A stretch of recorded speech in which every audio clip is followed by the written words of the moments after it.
video perkenalan dari Miss Agnes. Nah, sekarang kita kembali ke kelas 4. Hari ini Miss Agnes akan mengajar bahasa Indonesia di kelas 4. Materinya adalah gagasan pokok dan gagasan pendukung. Anak-anak kira-kira masih ingat nggak ya pelajaran kelas 3 yang sudah berlalu tentang gagasan pokok dan gagasan pendukung? Mari kita ulang kembali dan silakan anak-anak perhatikan slide berikut ini ya.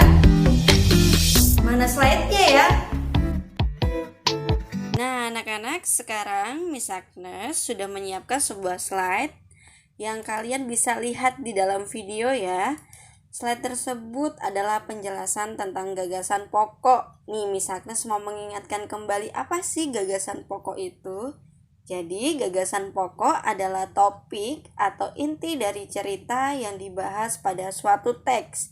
Jadi, pada teks tersebut ada intinya. Intinya apa sih dari teks tersebut? Itulah yang disebut dengan gagasan pokok. Nah, yang kedua, gagasan pendukung.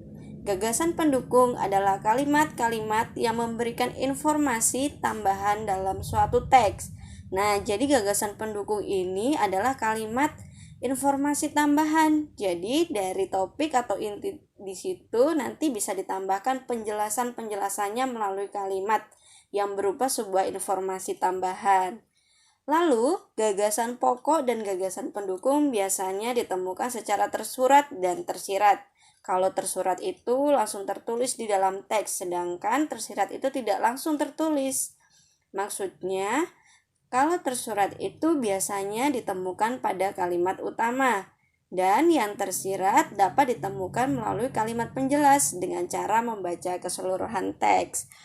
Oke anak-anak, kita lanjut ke slide yang berikutnya. Tada, Miss Agnes kembali lagi. Nah, sekarang hal-hal apa yang harus diperhatikan untuk anak-anak yang akan menentukan manakah gagasan pokok dan gagasan pendukung? Oke, Miss Agnes akan jelaskan ada 3 hal. Yang pertama adalah baca teks secara keseluruhan. Lalu cermati kalimat pertama hingga kalimat terakhir pada setiap paragraf. Dan yang ketiga, temukan kalimat utama dan kalimat penjelas pada suatu paragraf di.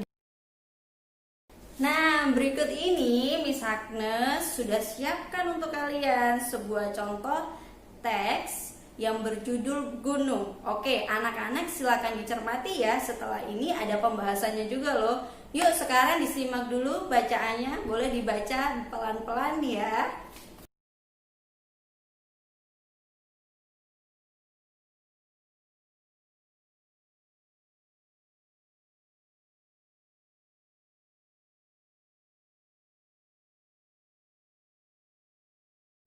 Oke anak-anak, sekarang Miss Agnes sudah menyiapkan untuk pembahasannya dari contoh soal yang sudah Miss Agnes berikan kepada anak-anak di rumah dengan teks yang berjudul gunung. Nah, sekarang kita lihat dan perhatikan pembahasannya ya. Yang pertama, kita bahas kalimat utama. Kalimat utama dari teks tersebut adalah keindahan alam ini sangat menyejukkan dan membuat diri menjadi tentram. Lalu Miss Agnes punya 4 kalimat penjelas dari teks tersebut, yaitu yang pertama, kicauan burung di hutan, hembusan angin yang sejuk. Lalu yang kedua, Indonesia adalah negara yang memiliki gunung paling banyak. Yang ketiga, di Indonesia ada gunung api aktif dan tidak aktif. Dan yang terakhir atau yang keempat, Miss Agnes ambil adalah gunung berapi yang aktif memiliki lava yang dapat menyembur ketika meletus. Nah, anak-anak, Miss Agnes sudah menentukan nih kalimat utama dan kalimat penjelas. Jadi anak-anak kalau mau menentukan gagasan pokok dan gagasan pendukung, anak-anak harus membuat dulu kalimat utama serta kalimat penjelasnya. Yuk kita lihat. Berdasarkan kalimat utama dan kalimat penjelas dapat ditentukan gagasan pokok dan gagasan pendukung. Nah, sekarang kita menentukan untuk gagasan pokoknya. Gagasan pokok kita lihat dari kalimat utama, yaitu adalah tentang keindahan alam. Jadi di sini Miss Agnes tulis gagasan pokoknya adalah keindahan alam. Dan kita tentukan gagasan pendukungnya. Gagasan pendukung Miss Agnes tulis ada 3. Yang pertama, keadaan atau suasana yang ada di gunung. Dari kalimat penjelas ke-1 atau yang pertama. Lalu yang kedua, Indonesia memiliki gunung terbanyak. Miss Agnes ambil dari kalimat penjelas kedua.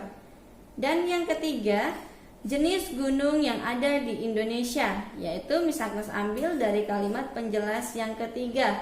Jadi anak-anak bisa menentukan gagasan pendukung serta gagasan pokok melalui kalimat utama dan kalimat penjelas. Jadi anak-anak tinggal perhatikan saja apa sih kalimat utamanya, lalu kita tentukan gagasan pokok. Yang kedua, apa sih kalimat penjelasnya, lalu kita tentukan sebagai gagasan pendukung. Jangan lupa anak-anak, sebelum kita membuat gagasan pokok dan gagasan pendukung adalah kuncinya kita harus membuat kalimat utama dan kalimat penjelas, supaya anak-anak bisa menentukan lebih mudah apa sih gagasan pokok dan gagasan pendukungnya. Oke anak-anak, demikianlah materi yang Miss Agnes berikan untuk anak-anak kelas 4. Silakan dipelajari lebih lanjut, ada di buku Bu Pena yang sudah kalian terima di rumah. Nah sekarang Miss Agnes ada tugas nih buat kalian. Silakan nanti lihat videonya sampai akhir. Di akhir video ini Miss Agnes sudah berikan tugasnya, apa saja yang harus dilakukan anak-anak di rumah dan kapan anak-anak harus mengumpulkan tugas tersebut. Oke, demikian materi dari Miss Agnes. Semoga anak-anak semakin diberkati dan semoga materi dari Miss Agnes bisa menjadi pembelajaran juga untuk anak-anak. Terima kasih, Tuhan Yesus memberkati. Bye bye.